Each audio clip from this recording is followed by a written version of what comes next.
حسبي ربي جل الله ما في قلبي غير الله نور محمد صلى الله لا إله إلا الله حسبي ربي جل الله ما في قلبي. Bismillahirrahmanirrahim. Assalamualaikum warahmatullahi wabarakatuh.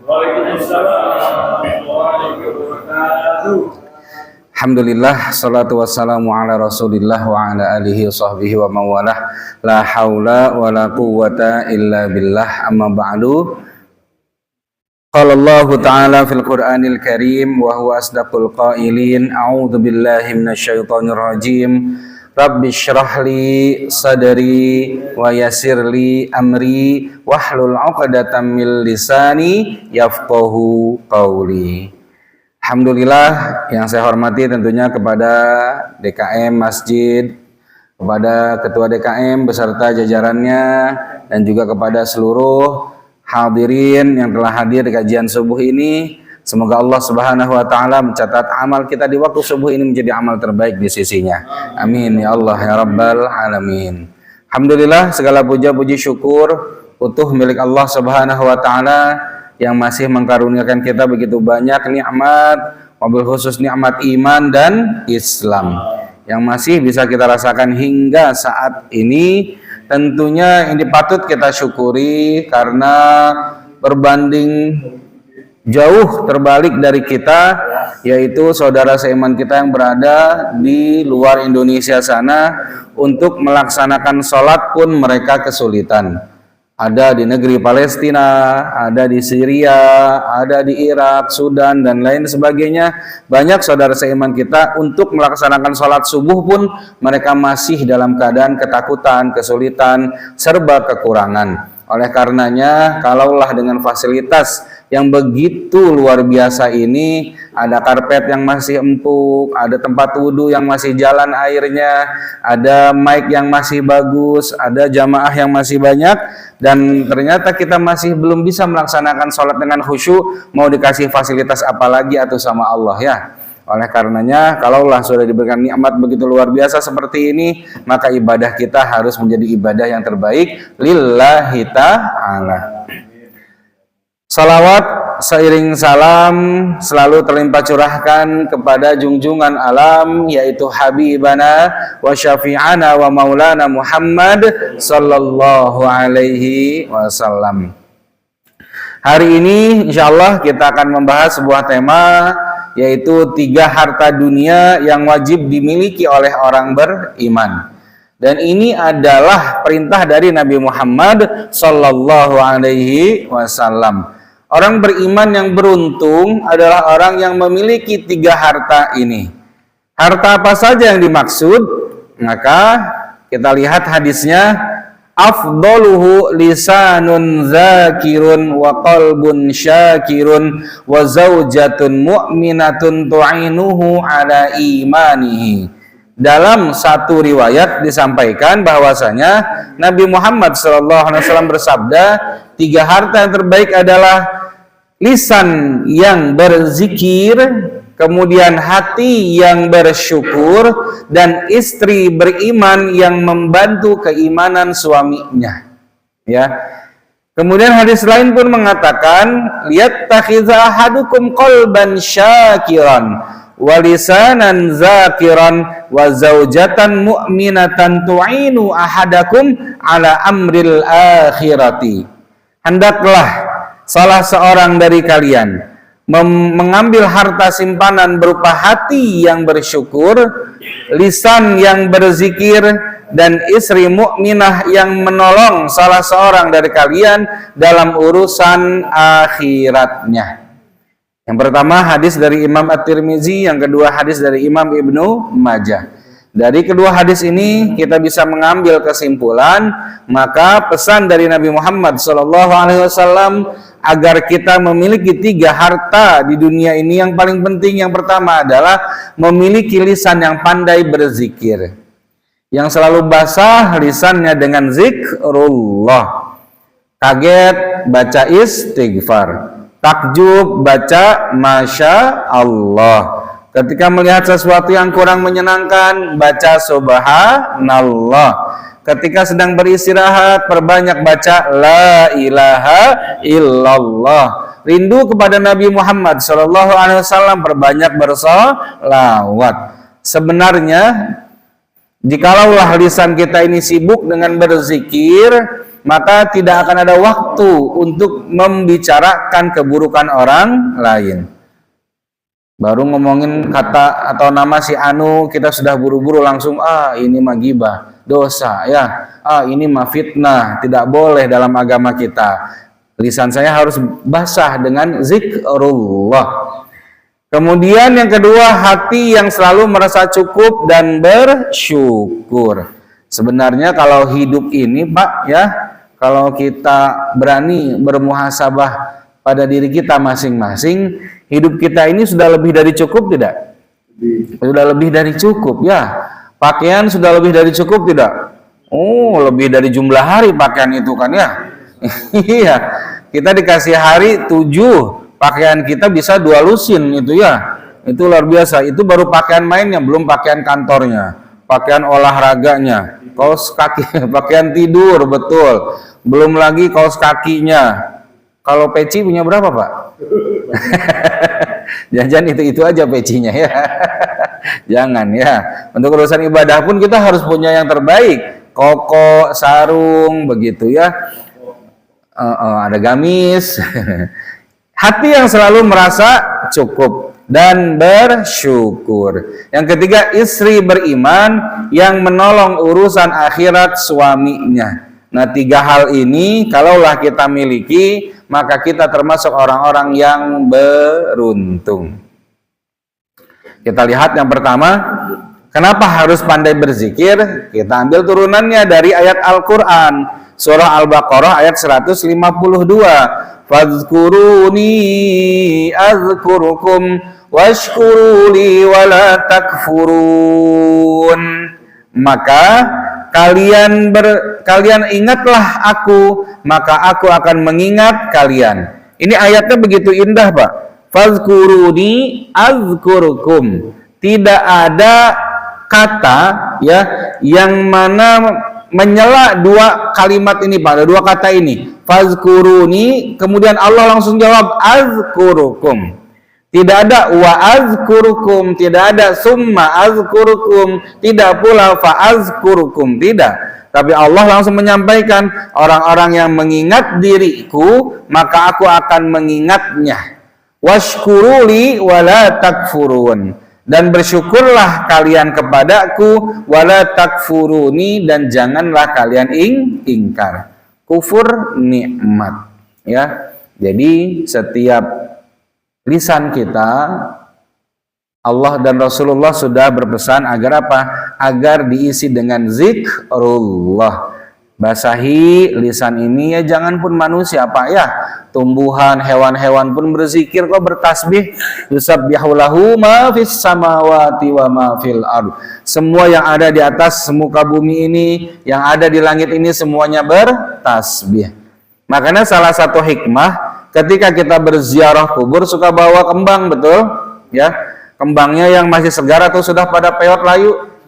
Segar ya. Kalau bapak-bapak beli kembang di pinggir jalan sudah peot, jangan dibeli tuh ya. Jangan, itu mah buat pupuk saja mungkin ya. Nah, kalau kita mau beli kembang untuk ziarah, cari yang paling segar, yang mungkin paling awet, kemudian ya ditaburkan di atas kuburan, di atas makam. Untuk apa?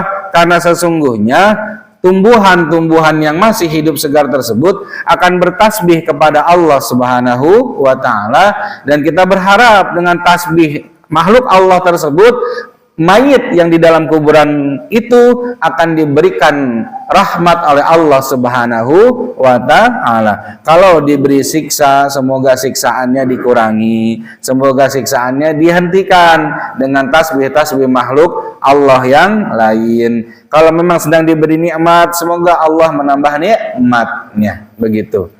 Ya, jadi sebenarnya ketika kita berziarah kubur, memang sunnah ya, sunnah untuk membawa bunga, nggak usah bawa pohon ya.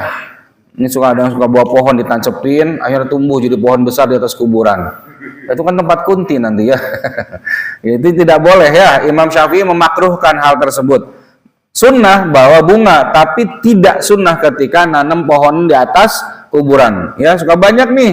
Saya lihat pohon apa sih itu yang suka nancep di kepala si mayit tuh? Itu kalau mau di sampingnya saja. Ya sampingnya juga agak jauh lah. Kenapa? Khawatirnya nanti si akarnya atau pohonnya akan terkena si mayit gitu loh. Tubuh mayit itu Pak, ketika tersakiti maka ruhnya pun akan merasakan hal yang sama. Padahal kalau kita lihat di Thailand, di mana di Bangkok atau di mana gitu ya, tubuh jenazah itu kan dicincang Pak. Dicincang kemudian dibagikan kepada burung pemakan bangkai. Ya, supaya habis, ada yang dibakar di India itu ya, ada yang dihanyutkan. Nah, selama mayit itu tersakiti, maka ruhnya juga sama, Pak. Merasakan hal yang sama. Makanya beruntung jadi orang Islam, diperlakukan dengan sangat baik, ya, dimandikan dengan baik, dikafankan dengan baik, disalatkan, tidak boleh kenceng-kenceng, nggak boleh keras-keras, ngurusin mayit harus dengan lemah, lembut, nggak boleh membuka aib si mayit, begitu, ya, luar biasa, luar biasa. Jadi hari ini semua bertasbih Pak. Nabi Daud alaihissalam pernah ketika berzikir kepada Allah Subhanahu wa taala, Nabi Daud kejatuhan ulet Pak. Ulet Pak kalau dipegang kan bentol ya. Ditaruh di pohon juga malah bikin rusak pohonnya. Nabi Daud bertanya dalam hatinya nih, ini Allah ngapain sih nyiptain hewan begini nih? Dimakan nggak bisa, nyusahin iya kan begitu ya.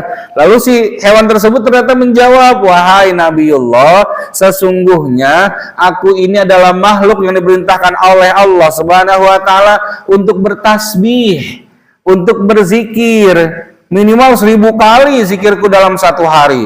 Dan zikirnya bukan zikir pendek-pendek seperti kita ya, alhamdulillah, astagfirullah, udah begitu. Tidak, zikirnya zikir yang luar biasa. Zaman dulu biasa itu Pak, begitu Pak, ya. Hewan bisa berbicara, Nabi Sulaiman bisa ngobrol. Nabi Sulaiman itu apa yang Nabi Daud Pak? Halo, ada yang kenal tidak? Belum.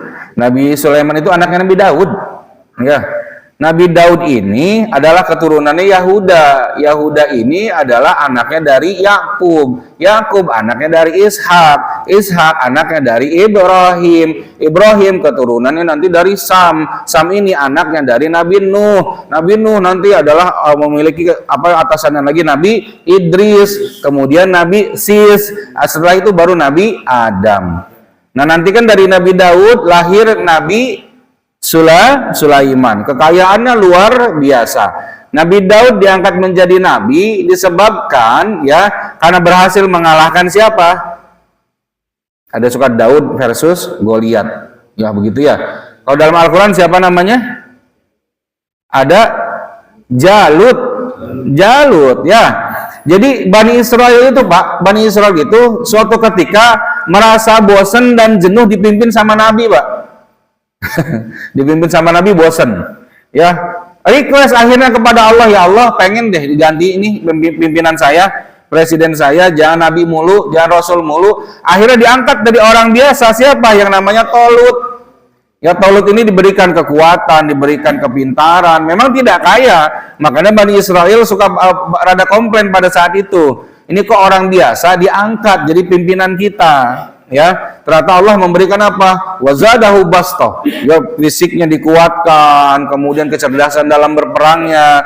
Di dalam persiapan untuk mengalahkan si Jalut, Talut dikasih tabut, ya. Tabut itu apa sih? Tabut itu adalah kotak yang tahmiluhul malaikah, yang mana dibawa oleh para malaikat. Di dalamnya ada peninggalan Nabi Musa, Nabi Harun, ada Taurat, ada tongkat Nabi Musa dan lain sebagainya. Untuk apa? Untuk memperkuat keimanan orang-orang atau pasukan si Tolut, ya.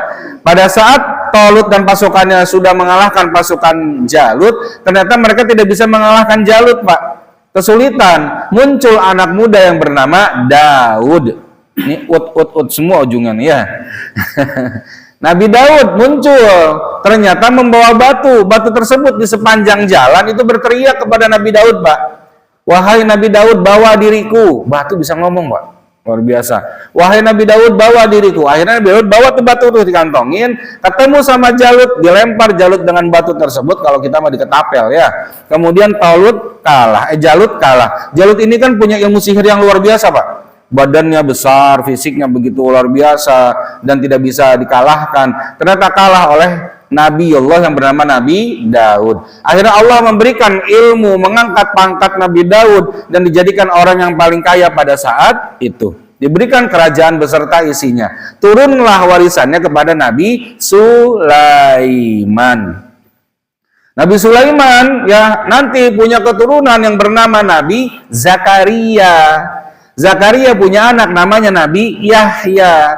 Zakaria nikah dengan Elisabeth. Elisabeth punya istri namanya Hanna. Hanna punya suami namanya Imron. Jadilah surah Ali Imron. Pak Imron sama Bu Imron, Pak Imron sama Bu Hana punya anak namanya siapa?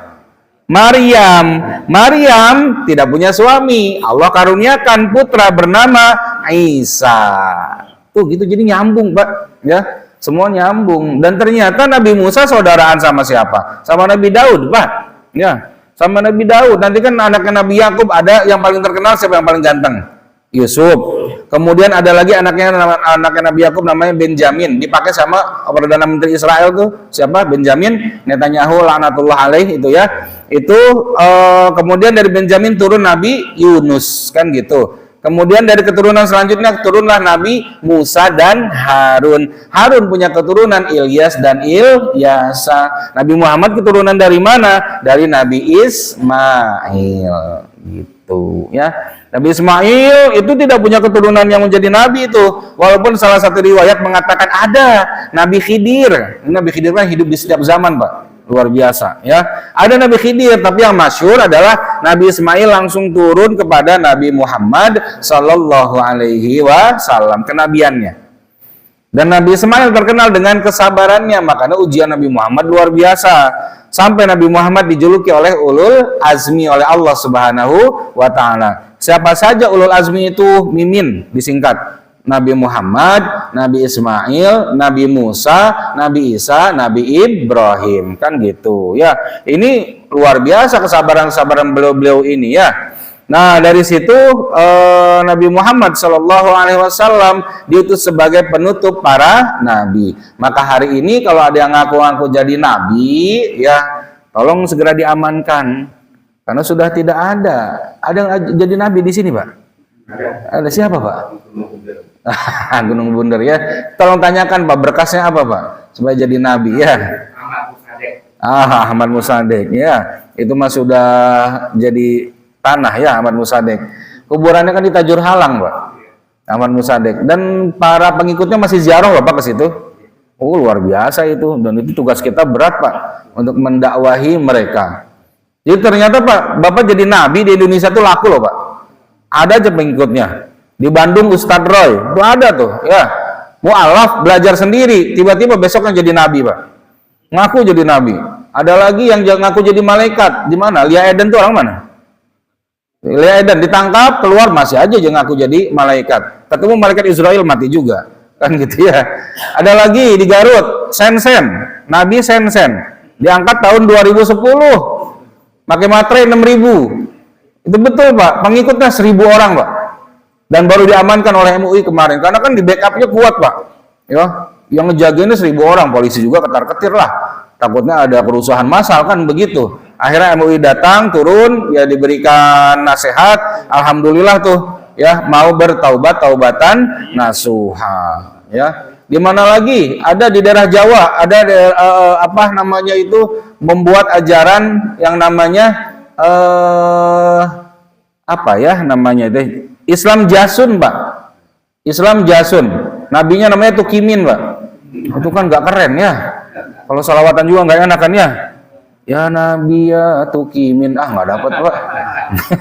Nggak enak ke hati juga ya. Iya, dan laris itu, Pak.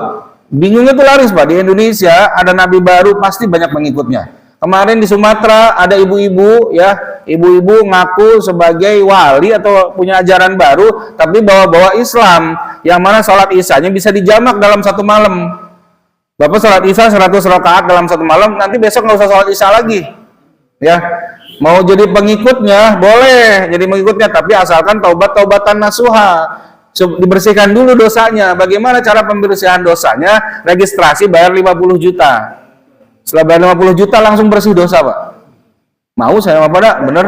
Kalau bener langsung bersih dosanya ya. Iya. MUI itu berat sekali tugasnya sebenarnya, nggak cuma ngurusin hisab, hilal, ru'yah doang ya. Itu banyak yang seperti itu tuh. Banyak sekali, Pak. Ya, dan itu kenapa? Karena mereka jauh dari agama, jauh dari Allah Subhanahu wa taala. Padahal Allah sangat jelas mengatakan fazkuruni azkurkum. Ingat aku ingat kalian. Ya. Kalau kalian ingat aku pasti akan nolong kalian. Kenapa kadang-kadang pertolongan itu datang ketika sudah di injury time? Karena kita datang kepada Allah pun kadang di ujung-ujung waktu sih. Ya, dipanggil sholatnya kapan, datangnya kapan, kan gitu ya. Makanya yang terbaik itu adalah orang yang sebelum waktu sholat sudah datang. Pertolongan Allah pasti datang sebelum kita meminta, Pak. Ya, pertolongan Allah akan datang sebelum kita meminta. Kenapa kadang-kadang ujiannya berat sekali sampai sudah ngerasa sempit dunia ini? Karena boleh jadi iyyaka na'budu wa iyyaka nasta'innya belum baik.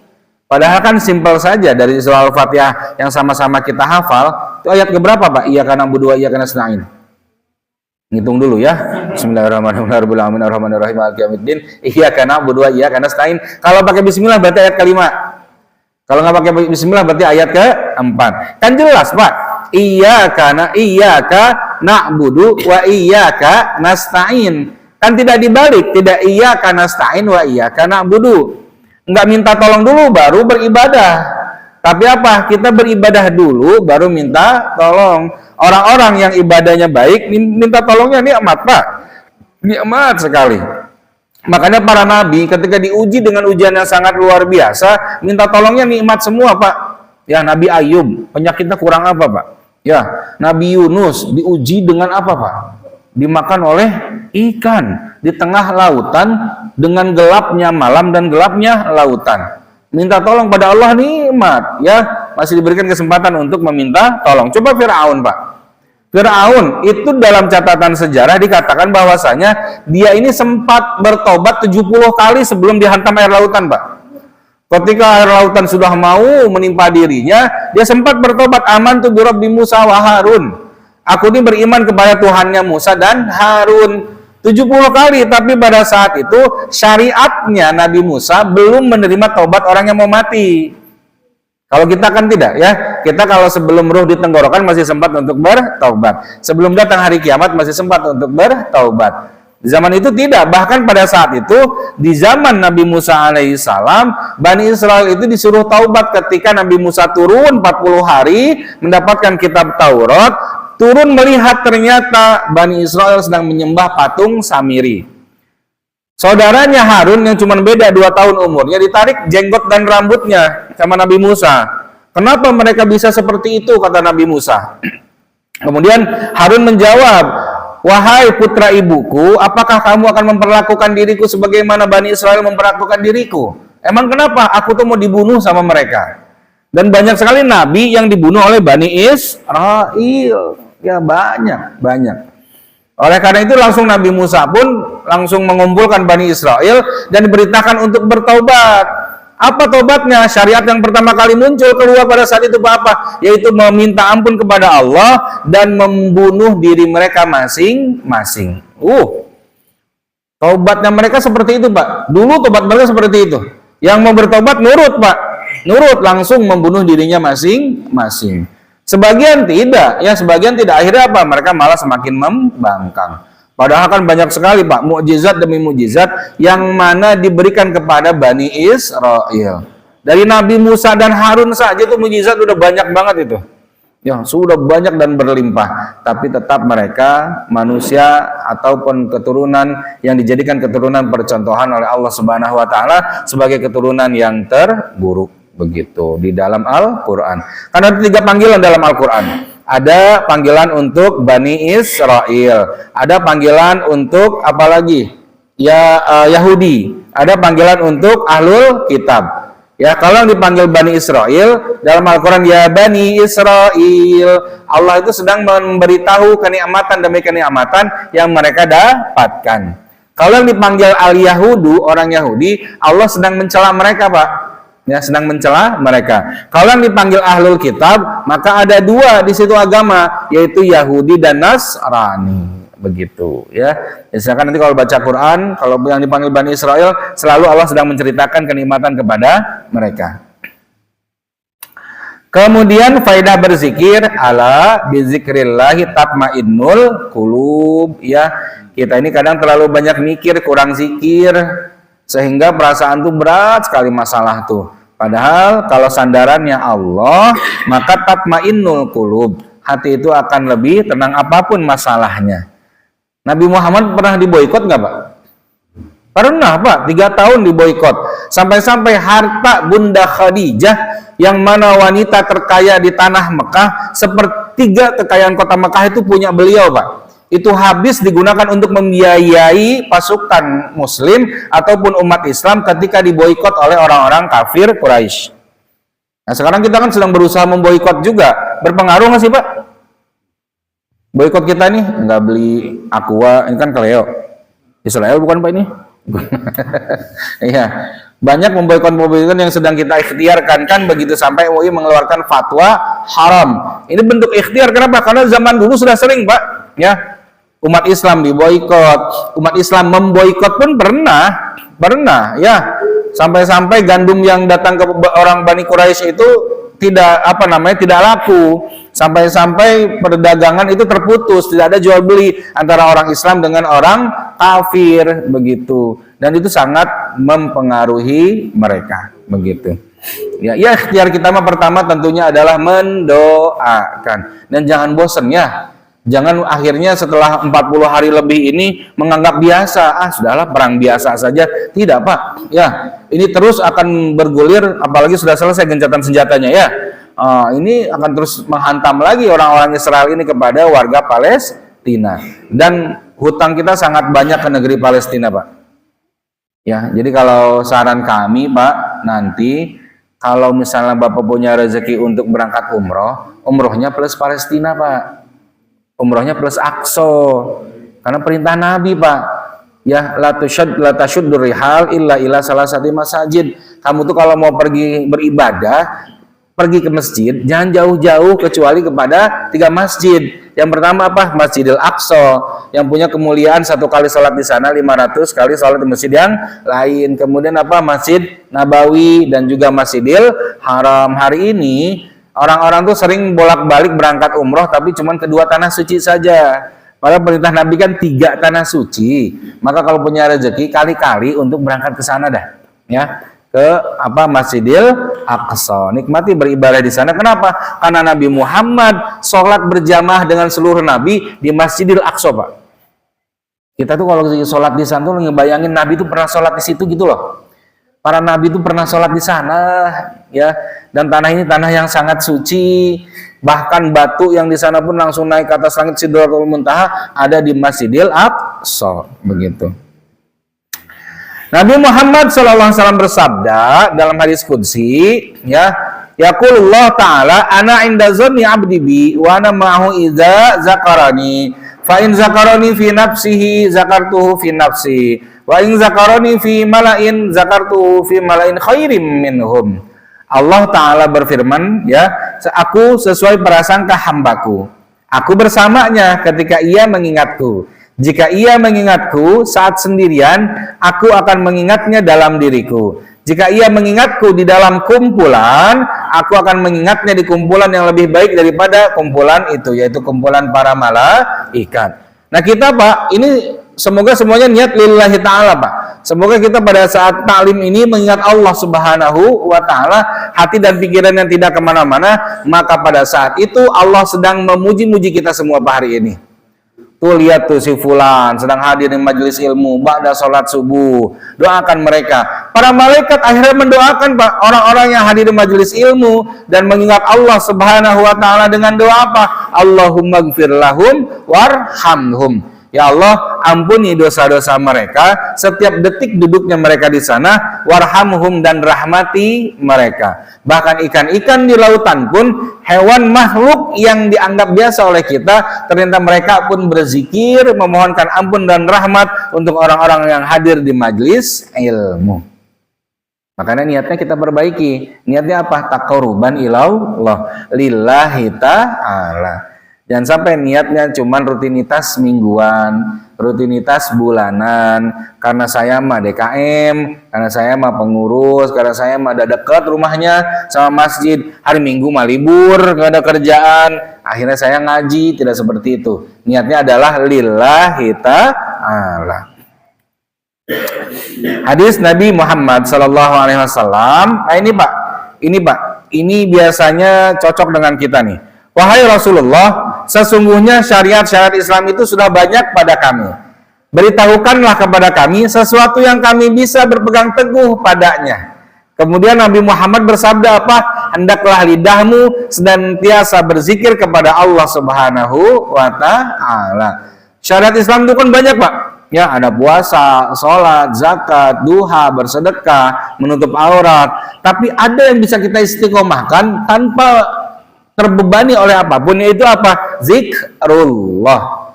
Zikir di kendaraan, zikir di rumah, dalam perjalanan, di waktu sendirian, dan itu tidak memberatkan kita, betul tidak? Kan cuma modal apa, Pak? Lisan aja, ya. Nggak harus ngeluarin uang, nggak ada gerakan-gerakan seperti sholat, tidak ada perjalanan seperti umrah dan haji, cukup dengan zikrullah, ya, diistiqomahkan. Hadis kedua, Nabi Ibrahim berkata kepada Rasulullah Sallallahu Alaihi Wasallam. Kita sampai jam berapa ini, Pak? 5:30 ya? Ya, jam 7. Waduh, saya harus nikahin ke Tenjolaya nih, Pak. Nggak nyampe kalau jam 7. Ya, Nabi Ibrahim berkata kepada Rasulullah Sallallahu Alaihi Wasallam, wahai Muhammad, sampaikan salam dariku untuk umatmu. Beritahu mereka bahwa surga itu debunya harum, masya Allah, Pak. Debunya saja harum di surga, Pak. Airnya segar dan surga itu datar. Jadi jangan bayangkan surga akan naik turun bukit jadi capek, enggak ya. Datar, nyaman, Pak. Ya. Tanamannya adalah kalimat subhanallah walhamdulillah wala ilaha illallah wallahu akbar. Dan surga itu, Pak, menurut riwayat-riwayat tafsir para ulama, surga itu hari ini masih kosong. Masih kosong. Kenapa? Karena bangunan surga akan dibangun sesuai amal masing-masing. Istana kita nanti akan berbeda, Pak, di surga. Amin nggak, Bapak? Iya, kan mau masuk surga ini, Pak. Iya, nggak usah bikirin bangunannya berapa kali berapa dulu ya. Yang penting masuk surga aja dulu dah, ya. Nah, surga kita ini nanti bangunannya beda-beda. Ada yang istananya megah, luar biasa luasnya. Ada yang megah saja tapi tidak terlalu luas. Tapi di surga, Pak, orang terakhir yang masuk ke dalam surga, yang merangkak dari neraka masuk ke dalam surga, itu melihat istana yang Allah sediakan, dia merasa bahwasanya itu adalah istana terbesar yang dimilikinya, Pak. Dimiliki oleh penduduk surga, padahal itu adalah istana paling kecil. Ya, penghuni surga yang terakhir saja itu beranggapan bahwasanya ini adalah istana yang paling luas yang diberikan kepada seluruh penduduk surga. Padahal istana yang dia dapatkan adalah istana yang paling kecil, begitu. Apalagi istana Bapak, banyak ya, luar biasa tanamannya, bidadarinya juga banyak ya, bidadarinya. Tapi bidadari sama istri beda ya. Jadi bidadari itu cuman kayak apa ya? Ya membantu saja, Pak. Ya, tetap yang paling cantik itu nanti istri, ya istri Bapak. Kemudian, nah ini yang kedua ya. Yang kedua adalah hati yang selalu merasa cukup dan bersyukur. Syukur itu artinya, Pak, mempergunakan setiap nikmat dari Allah, nikmat yang dari Allah sesuai dengan yang Allah pinta. Ya, kalau dikasih sehat ya perbanyak ibadah. Kalau dikasih sakit, ya perbanyak untuk bersabar. Dikasih nikmat, perbanyak bersyukur. Dan syukur itu ada dua. Ada syukur secara lisan, ada syukur secara perbuatan. Ya, jangan lupa bersyukur. Kenapa? Karena Allah sudah menegur kita, Pak. Dalam surah Al-A'raf ayat 10, di ujung ayatnya itu, Pak. Qalilan ma tashkurun. Amat sedikitlah kalian bersyukur. Ini Pak teguran untuk kita sebenarnya, Pak ya. Kita ini mungkin kurang syukurnya, tapi terlalu banyak nikmatnya. Padahal semua nikmat akan dihisab, ya. Nikmat melihat, pendengaran, untuk mempertanggungjawabkan nikmat tangan dan kaki saja, itu kita sudah tidak tahu, Pak. Lebih banyak amal soleh apa salahnya? Lisan apalagi, mata apalagi, telinga, belum lagi harta yang kita miliki, semuanya akan dihisab. Oleh karenanya sebelum datang hari penghisaban nanti, perbanyaklah bersyukur. Qalilan ma tashkurun. Nah, ya tidak boleh kita menghina makanan. Ini salah satu bentuk ketidaksyukuran kita kepada Allah Subhanahu wa taala. Ada yang suka komplain kalau makanannya nggak enak, langsung buru-buru bilang, ini mah kurang garam, ini mah kurang mateng, ya, kurang bumbu, nyesel datang ke sini, nggak akan mau lagi, difotokan, diviralkan misalnya segala macam. Sebenarnya itu adalah bentuk tidak bersyukur. Kenapa? Karena setiap makanan yang kita konsumsi itu adalah pemberian dari Allah Subhanahu wa taala. Bapak datang ke sebuah restoran dan ternyata Bapak milih ayam bakar. Pas yang datang ternyata ayam dikecapin, nggak dibakar. Ya, yang memilih kita untuk membeli ayam bakar siapa? Allah, Pak, ya, yang menggerakkan hati kita di restoran itu untuk milih ayam bakar itu Allah, Pak. Padahal kan ada ayam penyet, ayam geprek, ayam chicken, ayam goreng dan lain sebagainya. Tapi kita malah milih ayam bakar dan ternyata dikasih ayam bakar yang kurang enak mungkin ya. Nah, di situ tuh Allah cuma pengen lihat seberapa syukur kita atas nikmat dari Allah Subhanahu wa taala. Ya, bersyukurlah, qalilan ma tashkurun. Hadis dari Nabi Muhammad sallallahu alaihi wasallam, "Man lam yashkuril qalil, lam yashkuril katsir." Orang yang tidak pandai bersyukur dengan yang sedikit, sesungguhnya dia tidak pandai untuk bersyukur yang banyak. Kenapa harus bersyukur? Nah, ini dalilnya Pak, surah An-Nahl ayat ke-18. Wa in ta'uddu ni'matallahi la tuhsuha. Dan jika kalian menghitung nikmat Allah, niscaya kalian tidak akan mampu menghitungnya. Di sini ada tidak Pak yang bisa menghitung satu hari saja Pak nikmat dari Allah? Ada yang mampu? Tidak ada Pak. Ya, punya rambut ini Pak, mohon maaf, ini nikmat bukan? Nikmat. Punya mata nikmat bukan?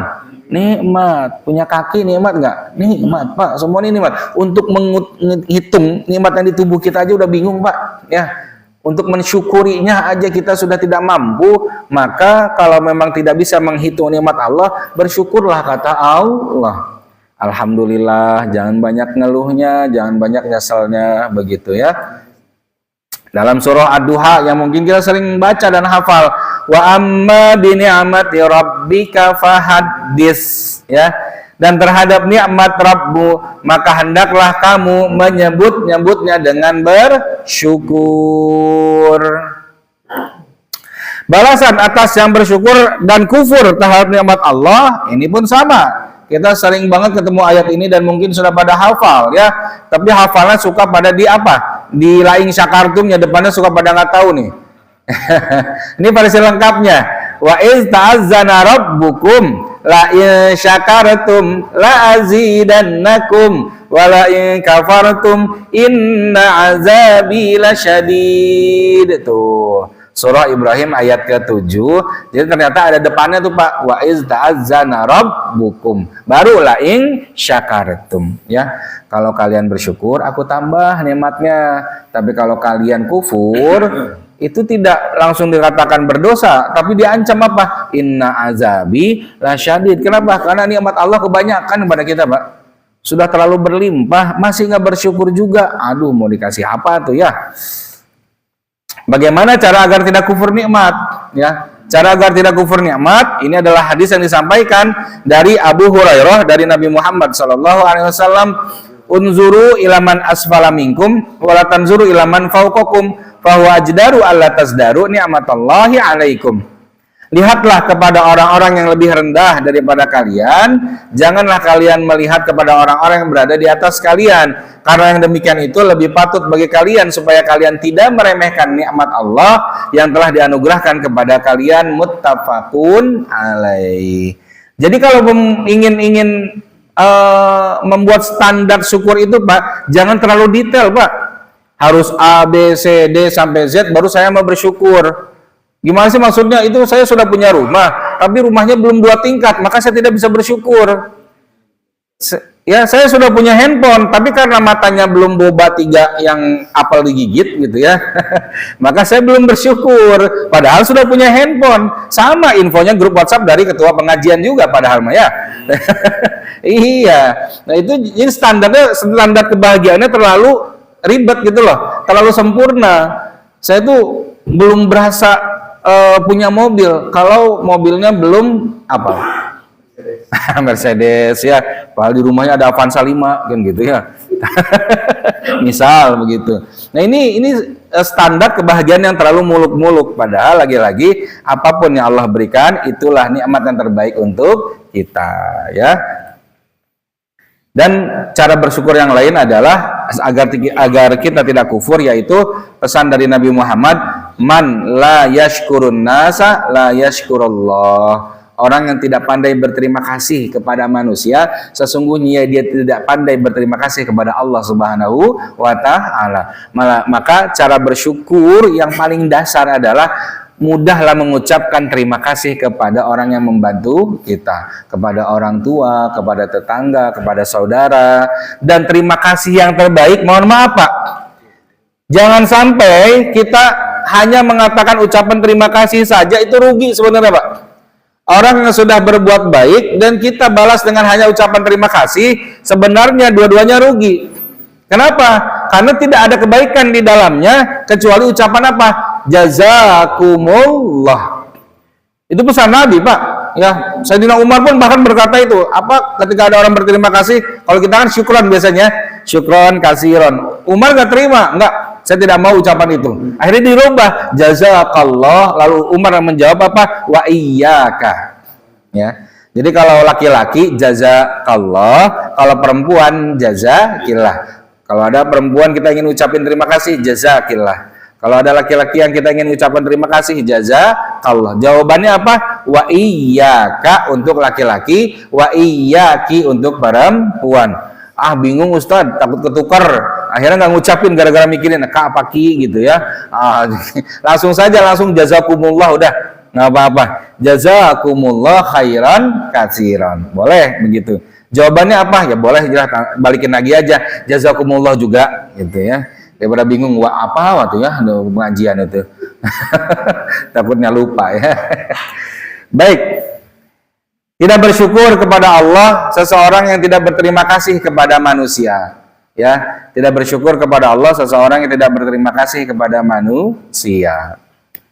Doa yang Allah ajarkan di dalam Al-Quran agar kita menjadi hamba yang bersyukur, agar bisa beramal soleh dan juga meminta anak yang soleh. Ini doa yang biasa digunakan ibu-ibu sebelum pengajian, Pak. Banyak nih pengajian-pengajian yang mulai dengan doa ini. Saya tanya artinya apa, nggak tahu Ustaz, apal cangkem gitu ya, cuman apal di mulut aja. Ya ini bagus Pak, surah Al-Ahqaf ayat ke-15 ya. Rabbi auzi'ani an ashkura ni'mataka allati an'amta alayya wa ala walidayya wa an a'mala sholihan tardahu waslih li fi dzurriyyati inni tubtu ilaika wa inni minal muslimin. Ya Rabbku, tunjukkanlah aku untuk aku bersyukur atas nikmatmu yang telah Engkau berikan kepadaku dan kepada kedua orang tuaku. Dan agar aku ya mudah dalam beramal saleh. Waduh, kemana ini? Ya, mudah untuk beramal soleh sesuai dengan Engkau yang ridhoi, dan berikanlah kepadaku keturunan anak cucu yang soleh. Sesungguhnya aku bertobat kepadamu dan sesungguhnya aku termasuk orang-orang yang berserah diri. Nanti diapalin Pak ya. Yang mau dipoto-foto silahkan. Yang mau diingatkan surah Al-Ahqaf ayat ke-15. Ya ini bagus sekali. Bukan suara jam kan itu ya? Aman ya. Ini 2 poin sudah selesai. Kemudian satu lagi Pak, yang ketiga, yang penting juga, kalau yang tadi kan dalam tubuh kita sendiri Pak, lisan yang berzikir dan hati yang pandai bersyukur. Harta yang ketiga, yang penting juga untuk bekal dunia akhirat kita adalah ini Pak, istri yang menolong urusan akhirat suami. Dalilnya mana? Surah An-Nisa ayat ke-34. Fas-salihatu qanitatun hafizatun lil ghaibi bima hafizallah. Wanita atau istri yang salihah adalah istri yang taat, lagi memelihara diri ketika suaminya tidak ada, dikarenakan Allah telah memelihara mereka. Ya. Ini kita agak cepat saja ya. Jadi wanita salihah itu yang pertama adalah qanitatun, yang tunduk, taat, patuh. Qanitat, sering dengar nggak Pak qanitat? Saya sering baca tuh Pak, di Cimanggu ada kerudung qanitat. Iya, di samping sekolahan apa itu? Ada tuh bintang pelajar. Gitu ya, ada qanitat. Oh, bagus tuh namanya tuh. Qanitat tuh artinya apa sih? Taat dengan penuh apa Pak? Ya secara ekstra, secara maksimal Pak. Makanya dalam sholat subuh tadi imam baca doa kunut. Kunut itu sama qanitat, ya. Apa? Ya berpasrah kepada Allah Subhanahu wa taala dalam ketaatan. Kemudian hafizatun lil ghaibi. Ini nih Pak, yang agak sulit zaman sekarang Pak. Dulu perempuan itu agak masih bisa terjaga Pak. Kalau sekarang agak sulit, hafizatun lil ghaibi. Mungkin dia tidak memasukkan orang ke dalam rumahnya, tapi dia memasukkan hati orang lain ke dalam hatinya. Dengan cara apa? Dari handphone. Ya, hafizon, tidak pandai menjaga kehormatan rumah tangga di saat suaminya tidak ada. Nah, ini yang repot. Ya, ini yang repot. Di Bogor Pak, data terakhir di Bogor saya baca dan kemarin mau disampaikan oleh Kepala Kemenag, jumlah janda perceraian, bukan janda ya, jumlah perceraian yang terjadi di Bogor, Kota Bogor dan Kabupaten Bogor dalam 1 tahun ini Pak sudah mencapai 7.000 orang. Waktu zaman corona itu 4.000 ya. 4.000 kita sudah kaget Pak ya. Sekarang sudah sampai 7.000 orang. Dan lebih banyaknya adalah yang menggugat itu adalah perempuan. Nah ini yang repot nih ya. Boleh jadi kurangnya hafizatul lil ghaibi. Makanya kalau ada acara reuni-reuni itu tolong dampingin Pak kalau memang mau hadir ya. Iya, jangan dilepasin aja. CLBK, cinta lama belum kelar kan gitu ya. Ya jangan ya. Apalagi kalau sudah membuat nyaman ketawa-ketawa, itu sudah zina itu Pak. Tawa-tawa WhatsAppan nama istri orang, jangan ya. Begitu. Kadang-kadang WhatsAppan sama istri sendiri nggak lucu, nggak seru. Ya, cuman oke, iya, oke gitu doang ya. OTW pulang kan gitu ya. Tapi bagian sama orang lain panjang kali lebar chattingannya. Saya juga sama Pak, sering banget ibu-ibu yang konsultasi. Saya mah suka tahan Pak, suka kebablasan konsultasinya. Iya, Ustadz, saya sudah tidak tahan dengan suami saya. Bisa tidak Ustadz tolong carikan suami yang seperti Ustadz ya? Udah panjang urusannya. Udah udah itu saya lagi yang repot. Apalagi sekarang saya di KUA sebagai penghulu yang curhat banyak banget Pak. Dan rata-rata ya saya penghulu, ada mau nikah nggak Pak hari ini? Iya lagi musimnya nikah nih. Iya itu yang curhat banyak banget. Dan rata-rata curhat itu ibu-ibu Pak. Bapak-bapak mah nggak ada yang mau curhat kan ya? Iya, Masya Allah Pak. Ya itu yang datang. Dan rata-rata permasalahannya tidak jauh Pak, ekonomi. Ya kenapa? Karena tidak bersyukur. Sebenarnya cukup saya lihat Pak. Ya orang datang curhat sambil pakai gelang kok Pak. Gelang emas, cincinnya 2. Ini kurang apa sih Bu? Ya datang bawa motor yang masih baru itu ya Allah, nggak tahu PPKB udah keluar apa enggak tuh. Iya tapi Masya Allah ya itu luar biasa Pak, luar biasa. Kenapa? Karena hafizatun lil ghaibinya tidak ada. Ya kita pun harus saling menasehati ya. Ini penting sebenarnya kalau ada ibu-ibu bagus ini Pak. Ini kata Nabi Muhammad, perempuan itu bisa masuk surga tanpa menjalankan ibadah sunnah Pak. Cukup sholat wajib, cukup berpuasa, dan juga menjaga apa dirinya. Untuk apa? Menjaga kehormatan keluarganya. Wa ta'at ba'laha. Tapi saya cepat aja nih ya, karena waktunya khawatir kesiangan Bapak-bapak. Takut keburu adem sarapannya. Gitu ya. Ini ya, jadi dan taat kepada suaminya, maka ia akan masuk surga dari pintu mana saja. Nggak usah sholat duha, nggak usah sholat tahajud, nggak usah sedekah. Cukup dengan sholat wajib, puasa, dan taat kepada suami. Pintu surganya boleh masuk dari pintu surga mana aja. Ya, asal jangan bolak-balik, Pak. Udah masuk sini, keluar lagi, masuk ke tempat lain, ya. Udah satu aja pintu surganya. Seorang wanita senantiasa kembali kepada suaminya. Nah ini, Pak, ya. Ini adalah ciri-ciri penghuni surga. Apapun masalahnya, ketika berantem, bahkan di masa iddah, sebenarnya si perempuan nggak boleh pulang ke rumah istri, ke rumah orang tuanya, Pak. Diem dulu di dalam rumahnya sampai nanti ada betul-betul habis masa iddahnya, begitu. Dan istri-istri kalian yang akan masuk surga, yaitu yang mudah beranak, yang punya banyak keturunan, lagi sangat penyayang. Tapi mohon maaf, dengan tidak ada perasaan ataupun sedikit pun untuk menyindir yang belum dikarunia anak, begitu. Karena ini hadis, salah satu hadis Nabi saja, Pak. Ya, karena kalau memang Nabi menyampaikan seperti ini, tidak mungkin Aisyah tidak punya anak, kan begitu ya. Pasti ada juga kemuliaan-kemuliaan dari perempuan yang belum dikaruniakan keturunan, begitu. Wanita penghuni surga itu ciri-cirinya adalah subur dan juga sangat penyayang kepada suaminya. Serta senantiasa kembali kepada suaminya, yaitu jika suaminya marah, maka dia pun segera datang kepada suaminya dan meletakkan tangannya di tangan suaminya dan berkata, wahai suamiku, aku tidak akan bisa tidur dengan nyenyak sampai engkau memaafkanku atau ridho kepadaku. Istri yang soleh itu begitu, Pak. Istri yang soleh, istri yang solihah. Ya, istri yang solihah itu, Pak, setiap malamnya kalau bisa berbicara kepada suami, apakah engkau ridho kepadaku hari ini? Ya. Aisyah itu dalam salah satu riwayat dikatakan sampai ada pecut itu apa, Pak? Cambuk, ya, cambuk di kamar, ya, untuk apa? Wahai Rasul, kalau engkau tidak ridho kepadaku, maka cambuk aku saja. Masya Allah, Pak. Saking takutnya kepada suami yang tidak ridho, begitu, ya.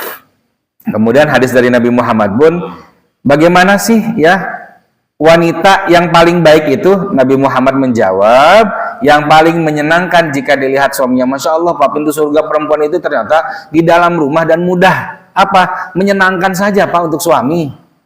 Ya, menyenangkan tuh gimana sih cara menyenangkan itu? Nah, cara menyenangkan suami adalah, kalau dari hadis ini ya, tidak menyelisihi suami, atau jika suami memerintah sesuatu, itu langsung nurut dan tidak menyelisihi suami. Ya, dalam diri dan hartanya, dan apa juga yang dibenci oleh suami buru-buru hindari, gitu. Contoh apa? Kalau misalnya suami nggak suka sama masakan jengkol, maka kalau ada suami di rumah jangan masak jengkol. Kalau kata suami nggak suka pakai baju yang itu, maka jangan dipakai bajunya. Warnanya terlalu ngejreng, ya, warnanya terlalu ataupun desainnya terlalu heboh, saya nggak suka, buru-buru ganti. Masya Allah, surga tuh buat perempuan, Pak. Dan Ali bin Abi Thalib berkata, dia Ali, Pak, sekelas khalifah, sahabat Nabi,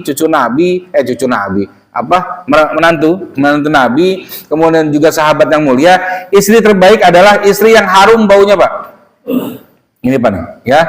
Pandai memasak dan baik makanannya, dan jika belanja, maka belanja dengan sederhana sesuai kebutuhan. Pandai menahan keinginannya, maka dia adalah wanita yang beramal karena Allah Subhanahu wa Ta'ala. Ini istri itu harus wangi di hadapan suami. Wangi dari dalam ataupun wangi di luarnya. Wangi dari dalam, bau mulut misalnya, ya. Itu bau mulut kalau lagi ingin mencium suaminya, gosok gigi dulu coba. Atau makan permen lah yang wangi, kan begitu ya. Jangan dalam keadaan bau. Makanya pesan Nabi Muhammad, Pak, sangat jelas, nanti ada Pak hadisnya. Kepada para suami, kalau kalian pulang safar dari jauh, jangan bikin kaget istri, ya. Kalau mau pulang kasih tahu dulu, kalau pulang malam kasih tahu dulu supaya istri bisa siap-siap. Istri yang soleh itu kalau suaminya mau pulang, dia dandan rapi, Pak. Nggak cuma ke kondangan doang. Kenapa? Karena sesuai dengan perintah Nabi Muhammad Shallallahu Alaihi Wasallam. Pun sama, bagian tubuh istri itu harus wangi. Kenapa hari ini banyak yang bercerai? Ya itu pun sama, Pak. Karena istri tidak pandai menjaga wangi tubuhnya. Istri ini pakai dasar yang udah 2 minggu digantung, pakai buat nas. Iya, ketiaknya bau, ya, keringetnya bau. Itu kalau bisa, bahkan para ulama mengatakan apa? Istri yang salihah itu, istri yang baik itu, ketika dia mau tidur, disemprot badannya pakai minyak wangi, pakai parfum. Dan parfumnya taruh di samping. Kalau sudah berasa kurang wangi, semprot lagi. Masya Allah, Pak. Itu kan jihadnya perempuan, Pak. Untuk membahagiakan, minta ridhonya suami. Pandai memasak. Nah, Masya Allah. Kalau dulu kita ini kalau menikah apa biasanya? Sumur, kasur, dapur. Kalau sekarang kan sumur, kasur, Carrefour ya. Iya, belanja mulu kerjaannya. GoFood mulu. Harus pandai memasak. Nah, belanjanya juga tidak boros, pandai menahan keinginannya. Banyak keinginan perempuan ini. Sesungguhnya hakikat seorang istri adalah ketika taat kepada suaminya, yaitu hakikatnya adalah dia sedang menjalani ketaatan kepada Rabb-nya, yaitu Allah Subhanahu wa Ta'ala. Nah, ini Nabi Muhammad ketika Isra Mi'raj melihat ada penghuni neraka yang begitu banyak ternyata dari perempuan. Kenapa? Ternyata mereka kufur nikmat kepada suaminya. Ini kita cepat nih Pak ya.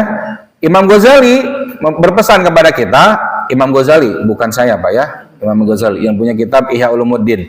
Ini ada 6 wanita yang jangan dinikahin, kata Imam Al-Ghazali. Pertama, al-annanah, suka mengeluh. Yang kedua, al-mananah, suka mengungkit, ya. Kemudian al-hananah, itu berkenan kembali kepada lelaki yang lain, ya, atau suka curhat kepada laki-laki yang lain. Kemudian al-haddaqah, yang boros. Al-barraqah, yang melampaui dalam berhias, over, keluar dandan di luar rumahnya. Kemudian asyaddaqah, ya, perempuan yang banyak omong tapi omongannya menyakitkan. Hati-hati. Kenapa? Ya, karena ternyata kenapa sampai Imam Ali berkata seperti ini, Pak?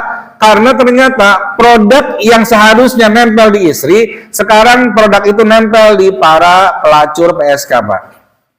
Pelacur itu jualannya ini, Pak. Yang pertama itu wangi tubuhnya, Pak. Yang kedua selalu berpenampilan menarik, ya. Yang ketiga selalu menggoda. Produk ini harusnya ada pada seorang istri, Pak. Wangi, penampilan menarik, dan juga selalu menggoda suaminya. Harusnya ini, Pak. Ya. Ternyata ini hilang nih dari istri-istri mukminah, sehingga sulit menolong suaminya untuk urusan akhirat, ya. Dan ini dijual oleh para pelacur, para PSK, selalu wangi, berpenampilan menarik, selalu menggoda, begitu luar biasa ya.